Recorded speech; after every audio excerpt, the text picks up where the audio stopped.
Bonjour à tous, j'espère que vous allez bien, j'espère que vous vous portez bien. On est dans un nouvel épisode de podcast sur la solitude en tant que chrétien.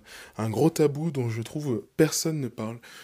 Très peu de personnes en tout cas en parlent sur les réseaux sociaux ou même de manière générale. L'isolement des chrétiens et à quel point les chrétiens peuvent être seuls, surtout ceux qui débutent, et être perdus dans cette solitude. Et pas seulement les jeunes chrétiens, vraiment tous les chrétiens. Ça j'en ai pris conscience en plus récemment que ça pouvait toucher pas seulement les jeunes chrétiens qui débutent, mais vraiment tous les chrétiens, peu importe l'âge, plus de 40 ans, plus de 50 ans même, ça touche tout le monde. Et donc on va parler un peu de tout ça dans cet épisode et surtout du projet que je vous propose pour sortir de ça, parce que vraiment c'est quelque chose qui me tient à cœur. Je parlerai du projet vraiment un peu plus tard dans l'épisode. Là l'idée c'est vraiment que je vous parle un peu de ce sujet-là et d'encourager vraiment dans la foi toutes celles et ceux qui traversent ça. Avant de commencer, donc je me présente, je m'appelle Constant et donc je crée du contenu chrétien sur les réseaux sociaux depuis 2020. Donc je suis sur TikTok, Instagram, YouTube. Je suis également sur Amazon en livre et je suis sur Spotify, un podcast ici, et sur les autres plateformes Apple, Deezer et autres. Donc voilà. Si vous connaissez le podcast et que vous savez que c'est de la qualité ici et que c'est des sujets cool et bien abordés, et ben n'hésitez pas à me mettre des petites étoiles sur le podcast sur Spotify. Ça fait toujours plaisir. Et puis à côté de ça, évidemment, à me laisser un petit message, que ce soit en commentaire sur YouTube, mais aussi en commentaire sur Spotify, ça fait toujours plaisir. Ici, donc, on est sur le podcast chrétien, un podcast qui parle de foi chrétienne et de développement de soi dans la joie et dans la bienveillance. Les amis, installez-vous, on va démarrer sans plus tarder, et donc je vais commencer par parler de l'état des lieux, je dirais de l'état des lieux de la solitude aujourd'hui. Vraiment, j'en avais pas conscience avant, mais c'est vraiment en recevant de plus en plus de messages sur ce sujet-là, en recevant de plus en plus de messages sur ce sujet-là, en recevant des témoignages de situations difficiles, et surtout pas seulement un, mais vraiment des dizaines et des dizaines. En réalité, ça faisait longtemps que j'avais en tête un projet pour aider les chrétiens dont l'entourage n'est pas chrétien, justement. Mais ces derniers temps, c'est vraiment un besoin en moi de répondre de manière concrète à ce problème-là. Vraiment un besoin qui s'est fait de plus en plus pressant au fil des jours. Et donc c'est pour ça que je me suis dit, allez, maintenant, on n'attend pas plus de temps, on lance le projet. Ce à quoi j'avais pensé à la base, c'était une association, monter une association, etc. Sauf que ça allait prendre du temps, faut trouver des membres, qu'est-ce qu'on fait, etc. Et en fait, il n'y a pas besoin d'association, pas besoin de tout ça, juste un projet et des gens pour profiter de ce projet. Des chrétiens isolés pour répondre oui, ça m'aide, oui, je veux continuer à ce projet, et oui, je soutiens ce projet. Et donc ouais, ça a commencé par mes parents sont pas croyants, ils m'empêchent d'aller à l'église. C'est la première phrase que j'ai reçue et qui m'ont impacté, qui m'ont dit ah oui, c'est vrai. C'est pas normal, c'est pas possible pour tout le monde d'aller à l'église. Ça a vraiment ce problème-là, il est vraiment arrivé à moi par cette porte-là. Mes parents m'empêchent d'aller à l'église. Effectivement, il y a des parents, donc des mineurs, dont les parents les empêchent d'aller à l'église ou ne veulent pas les emmener à l'église. Ils peuvent pas y aller en rentrant parce que les parents disent bah tiens, il est pas encore rentré, où est-ce qu'il est, machin. Et puis c'est comme traîner dehors, quoi. Pour des parents athées, c'est comme traîner dehors, etc. Et donc, il y avait ce premier défi-là auquel je savais pas trop quoi répondre, à part regarder, il y a la messe sur YouTube, mais franchement, ça a rien à voir avec le fait de vivre avec une communauté chrétienne, de vivre avec d'autres chrétiens, de vivre la fraternité chrétienne, de pas être tout seul, de pouvoir poser des questions. Ça a rien à voir, ça a rien à voir. Et puis ensuite, j'ai commencé à recevoir des témoignages du style mes parents m'ont expulsé de chez moi à cause de ma foi. Je suis tombé dans la drogue, dans l'alcool, puis ensuite j'ai rencontré le Christ. Mes parents m'ont expulsé de chez moi après, mes parents étaient athées, ils se moquaient beaucoup, et ils se moquaient beaucoup de la foi, et quand je suis devenu croyant, ils m'ont expulsé de chez eux, l'ambiance était horrible. Donc vraiment, c'est vraiment un DM que j'ai reçu, un témoignage. J'essaie de vous le retrouver, si vous voulez, je vous le lis en entier, parce que c'est vraiment poignant. C'est vraiment poignant, et je pense que pour se rendre compte du truc, faut vraiment l'avoir vu pour se rendre compte. Donc je vous lis ça. Alors si je le retrouve. C'était un témoignage très poignant, et c'était pas le seul. Il y en a des plus légers, il y en a des plus lourds. Là, on parle de situations où les parents sont athées, mais il y a aussi des situations où les parents sont musulmans, et où, en fait, même en étant adultes, je sais pas, des enfants de 20 ans, 22 ans, mais qui de fait, à cause de des parents qui sont du coup musulmans et donc contre tout ça, vont les empêcher d'aller à l'église, où c'est vraiment un blasphème, et c'est impossible d'aller plus loin. Attendez juste 5 secondes, je vais retrouver le truc. C'était très très très poignant. Mais d'ailleurs, vous pouvez vous-même aller le lire, mais je vais vous le lire, ça sera plus simple. Et c'est pas long.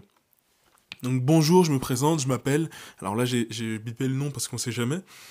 On va dire Julie. Bonjour, je me présente, je m'appelle Julie. J'ai rencontré Dieu il y a 1 an. Je viens d'une famille athée. J'ai jamais été à l'église étant enfant. Et j'entendais énormément ma famille se moquer de Dieu, très jeune, vers mes 16 ans.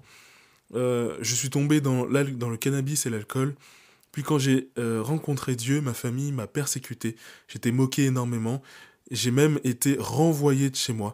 Je souhaitais plus revenir chez mes parents car la situation était invivable. Une appli chrétienne pourrait m'aider à rencontrer d'autres jeunes croyants comme moi, car je viens du sud de la France et dans mon église, il n'y a pas de jeunes de mon âge. Le fait d'avoir des amis chrétiens pourrait beaucoup m'aider et me fortifier dans la foi. En tout cas, continue ces vidéos, merci, voilà. Mais ouais, ça m'a vraiment marqué, et des témoignages comme celui-ci, c'est pas le seul. Il y en a d'autres où carrément, bah tiens, j'ai 23 ans, j'ai un enfant, sauf que, je sais pas, mon mari est musulman, mais moi je me suis converti au christianisme. Comment faire? Je peux pas parler librement chez moi. Donc du coup, bah, c'est le genre de personnes où je leur dis, bah tiens, je te prends en appel, etc. Je vais essayer de t'aider, mais du coup, on est obligé de s'appeler très tôt le matin pour pas que le mari soit réveillé. C'est un tas de situations. Vraiment, je vous garantis que vous n'êtes pas du tout le seul dans cette situation, le ou la seule dans cette situation, peu importe l'âge, voilà, mineur ou pas, ça touche vraiment tout le monde. Et le souci, ce qui me révolte beaucoup, c'est que je vois personne en parler, ou bien c'est minimisé. C'est vraiment des choses minimisées. Ou bien j'ai quitté mon église par choix parce qu'il y avait trop de jugements. Et en fait, on n'en parle pas. On n'en parle pas, je vois pas de solution concrète, il y a pas de... Il y a rien en fait. Il y a rien, que ce soit au niveau des églises, où oui, on accueille, on peut accueillir les personnes qui se présentent à nous, mais si ces personnes-là ne peuvent pas se présenter à nous, comment on les aide malgré tout? Aujourd'hui, on a la chance d'avoir le numérique, on a une vraie chance d'avoir le numérique. Alors, une chance et en même temps une chance qui apporte des défis, parce que du coup, beaucoup de personnes rencontrent Jésus. Aujourd'hui, les gens rencontrent, découvrent Jésus sur les réseaux sociaux, sur Internet, ce qui est une très bonne chose, et c'est divin, et c'est génial. Mais du coup, ça fait que le vecteur de la foi, c'est plus la famille, et donc c'est plus l'entourage qui est chrétien de base, c'est vraiment Internet, ce qui fait que aujourd'hui on a des chrétiens qui ont zéro accroche chrétienne, zéro entourage chrétien, et donc on arrive à ce problème-là d'isolement de masse, quoi. Et donc justement, à un problème numérique, apportons une réponse numérique, et c'est tout le sens du coup de mon projet La Commu chrétienne francophone, où l'idée c'est vraiment de faire en sorte que tous ces chrétiens-là puissent se rencontrer, tous ces chrétiens isolés puissent se rencontrer pour vivre la fraternité chrétienne, vivre la famille chrétienne, et surtout être accompagnés des visios chaque semaine, de la formation, des défis, échanger, être dynamique, être motivé, engagé, etc., etc., dans la commu. C'est tout le projet, je vous en parle juste après. Avant ça, je sais pas si vous reconnaissez dans cette situation de solitude. Sachez que vous n'êtes pas le seul. Ça, c'est pour l'état des lieux. Alors, c'est difficile, du coup, de se créer un entourage. Il y a malgré tout certaines solutions qui peuvent exister. Si vous voulez juste vous faire des amis chrétiens, il y a des solutions qui peuvent exister. Typiquement, si vous êtes mineur encore, il y a le scoutisme. D'ailleurs, si vous êtes majeur aussi, devenir animateur chez les scouts, ça peut être s'investir dans son église. Alors, scoutisme, du coup, ça va plutôt être catholique. Je sais pas s'il y a des scouts protestants, je sais pas du tout. Il n'y a pas que ça, il y a aussi s'investir dans son église, aller à l'église régulièrement, rencontrer d'autres jeunes à l'église, aller aux rencontres, aller aux événements de jeunes croyants. Une solution très très bien, ça peut être de s'informer sur ce que propose votre diocèse. Donc ça, c'est si vous êtes catholique, il y a ce qu'on appelle le diocèse. Le diocèse, c'est le terme catholique pour désigner un département, le territoire d'un département. Le diocèse de Paris, c'est l'ensemble des fidèles l'ensemble des fidèles et des paroisses du 75. Diocèse de Créteil, c'est l'ensemble des fidèles et des paroisses du 94. Diocèse de Bordeaux, c'est l'ensemble des paroisses et des fidèles de Bordeaux, etc., etc. Et donc c'est des structures, c'est des organismes qui gèrent tout le territoire, qui aident, ce qui est censé aider tous les chrétiens du territoire, et qui ont plusieurs services, services jeunes et vocations, services, je sais pas, évangélisation des prisonniers, évangélisation des malades, etc. Et souvent, il y a des initiatives, du coup, pour les chrétiens, déjà les jeunes chrétiens, les 18-30 ans, les 13-17 ans, les étudiants, les jeunes professionnels. Normalement, il y a des choses aussi pour les plus de 30 ans, qui sont du coup plus diffuses, assez rares, mais allez quand même sur le site de votre diocèse, regardez, et voyez ce qui peut y avoir comme proposition. Ça peut être un premier moyen déjà de rencontrer d'autres chrétiens, de tisser des amitiés dans le réel, etc., etc. Mais ça, si c'est dans le cas où vous êtes libre de vos mouvements, vous n'avez pas un parent ou un proche qui vous empêche d'y aller, ou vous avez aussi le courage et vous avez surabondé la timidité de parler à tout le monde, de rencontrer du nouveau monde. Il faut être assez dégourdi, c'est pas pour tout le monde non plus d'arriver à faire ça, même si l'Esprit Saint n'est pas un esprit de timidité, mais voilà, ça peut être challengeant, difficile, surtout quand on débute dans la foi, et où en fait on a l'impression de tout faire mal, le moindre mauvais pas se fait mal, etc. C'est un défi. C'est un défi, c'est un défi. Et donc ouais, c'est pour toutes ces raisons que aujourd'hui j'ai vu personne faire ça. Et je me suis dit, on va le faire. On va le faire, on va créer la communauté chrétienne, la plus grande communauté chrétienne francophone. On va aider tous ces chrétiens à se rapprocher de Dieu, à mettre Jésus au centre, et surtout à ne plus se sentir seul, à quitter la solitude. Et donc là, je vais prendre quelques minutes pour vous expliquer un peu du coup le projet. L'idée de cette communauté, c'est comme je vous l'ai dit et comme je l'ai beaucoup répété, c'est premièrement d'aider les chrétiens isolés à rencontrer d'autres chrétiens. Donc peu importe l'âge, encore une fois. Alors c'est limité à plus de 18 ans, parce que après c'est un peu plus compliqué, je vous expliquerai pourquoi. Avant c'était 15-35 ans, là je vais faire plutôt 18 ans et plus. Pour l'instant, après je vais essayer de voir ce qu'on peut faire pour les personnes mineures, ce qui peut exister, mais pour l'instant c'est 18 ans et plus. Donc l'idée de ce projet, c'est de permettre à tous ces chrétiens de rencontrer d'autres chrétiens isolés. À côté de ça, de leur permettre surtout de sortir de la solitude, quitter la solitude, et puis enfin mettre le Christ au centre de leur vie. C'est vraiment ces trois choses: rencontrer d'autres chrétiens, quitter la solitude, mettre le Christ au centre. C'est vraiment ça. C'est vraiment ça le centre et tout l'enjeu du projet. Et donc, comment est-ce qu'on fait ça? On fait ça par un espace où chacun peut discuter, échanger H24 avec d'autres chrétiens, etc. D'autres chrétiens motivés et engagés. Ça, je m'engage à ce que les chrétiens soient motivés, bienveillants, engagés. Parce que je passe un appel avec chaque personne, donc un appel en 1v1 avec chaque personne qui souhaite rejoindre la communauté pour m'assurer des motivations de la personne. Pourquoi est-ce qu'elle est là? Comme ça, c'est sûr et certain, il y aura zéro troll, il y aura zéro personne qui est là, qui est à moitié là, mais qui a pas besoin. C'est vraiment une communauté de chrétiens motivés, engagés, qui veut vraiment avancer dans sa foi, grandir dans un cadre bienveillant, positif, etc. Une communauté. Deuxième chose, c'est des visios chaque semaine. L'idée des visios, c'est à la fois de grandir spirituellement, d'être enseigné, de faire des études bibliques, d'en savoir plus sur la foi, mais aussi de connecter en réel et à voix haute. C'est-à-dire, une semaine sur deux, il y aura des cours, des études bibliques, des visios, des enseignements.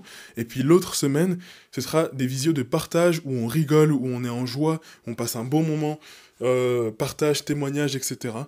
Et donc l'idée c'est que tout le monde met la cam, on se voit, parce que déjà le fait d'être à distance c'est compliqué, mais si on met la cam, si on se voit, ça casse un petit peu cette barrière de la distance. C'est mieux pour créer des liens, pour tisser des amitiés, c'est encore mieux.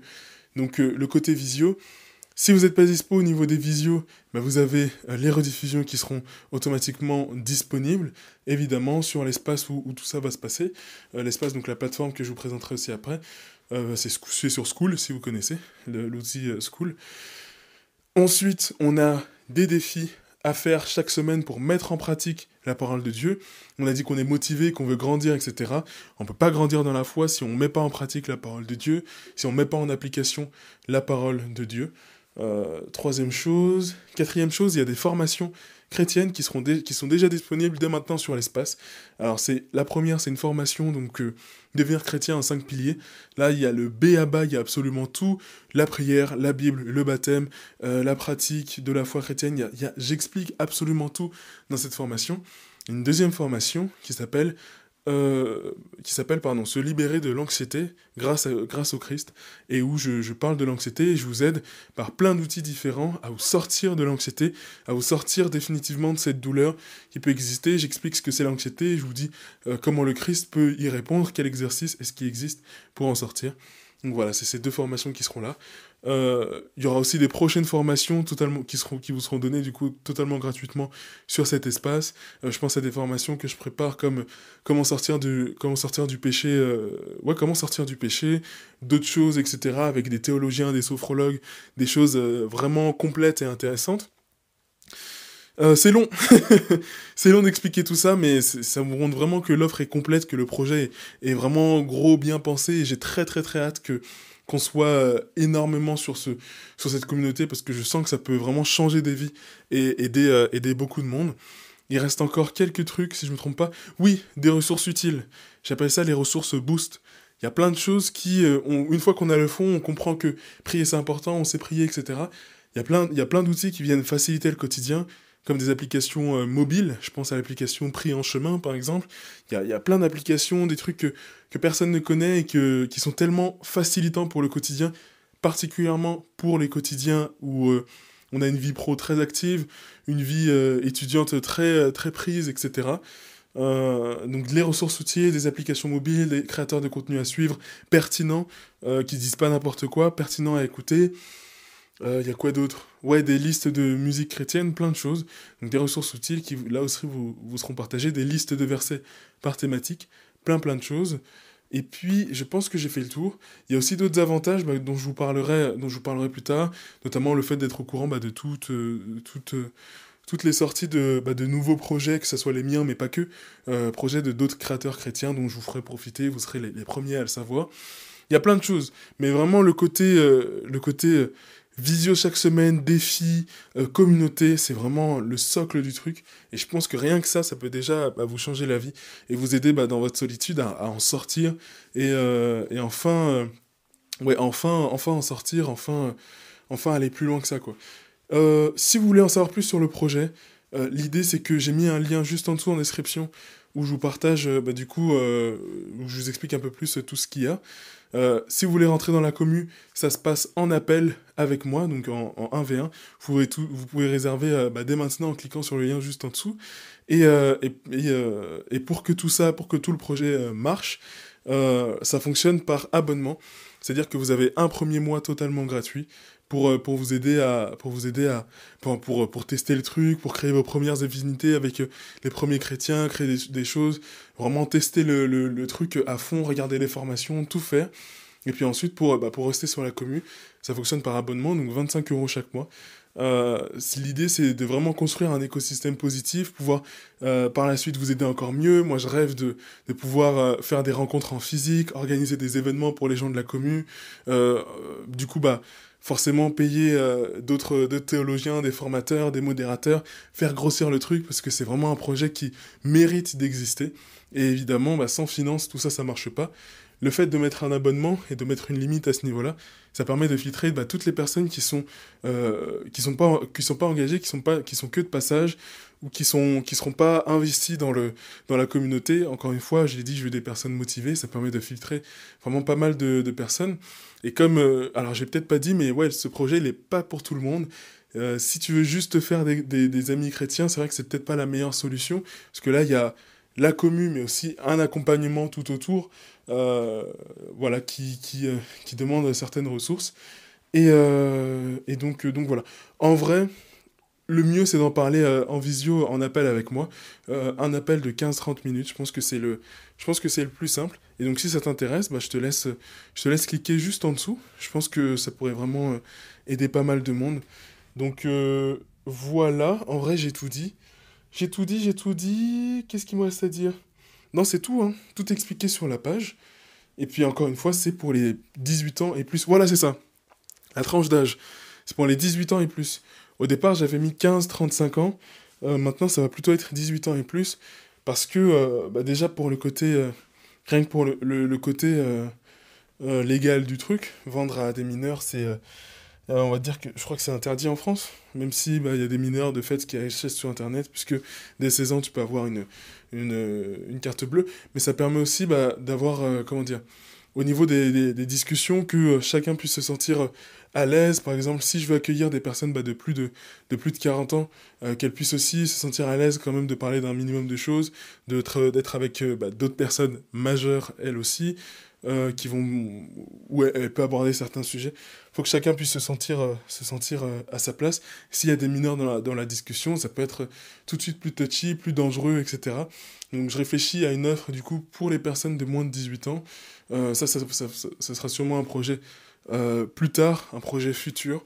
Pour l'instant, je me concentre sur les majeurs, les plus de 18 ans. Juridiquement, c'est plus simple à gérer. Pour plein de raisons, c'est plus simple à gérer. Et puis ouais, pas limité à 35 ans, parce que comme je l'ai dit, peu importe l'âge, tout le monde, tous les chrétiens sont touchés par cette solitude-là. Tous les chrétiens sont touchés par cette solitude. Donc ouais, c'est c'est un défi. Je vous en dis pas plus et je vous donne rendez-vous en appel. Je suis disponible donc en soirée. Je vous laisse réserver tout ça avec le lien qui se trouve en description juste en dessous. Je pense que ça pourra grandement vous être utile. Rien que d'échanger. Moi, je suis pas là que pour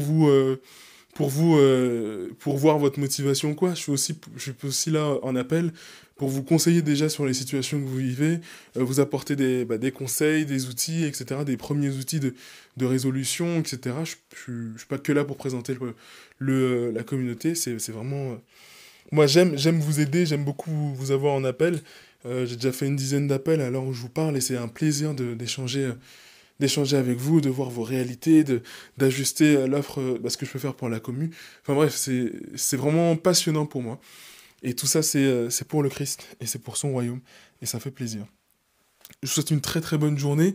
Encore une fois, si l'épisode vous a plu, c'est vrai que bon, il n'y a pas trop de conseils, il n'y a pas trop d'outils parce que pour le coup, je trouve qu'il n'y a pas assez de... Comment dire? Là, il y a vraiment, je trouve, un vide en termes d'offres pour les personnes qui souhaitent sortir de cette solitude, mais pour de vrai, et qui n'ont pas les moyens de se rendre à des lieux physiques, qui sont limités physiquement pour ouais, qui sont limités en fait, physiquement de fait. À part, ouais, voir ce que votre église fait ou quoi, sortir de votre zone de confort, aller découvrir, sortir de votre timidité. Mais ouais, mon seul conseil, c'est bah, intéressez-vous à ce nouveau projet que je lance. Je pense que déjà, ça peut être un premier pas pour avancer sur ça. Évidemment, il y a plein d'autres conseils dont je vous parlerai sûrement sur ma page Instagram. Mais déjà, ce projet, je pense qu'il peut déjà changer pas mal de vies. En tout cas, soyez bénis, je vous souhaite une très très bonne soirée et une très très bonne journée. Désolé, je sors l'épisode un petit peu en retard aujourd'hui. À très vite, c'était Constant. Des bisous, ciao.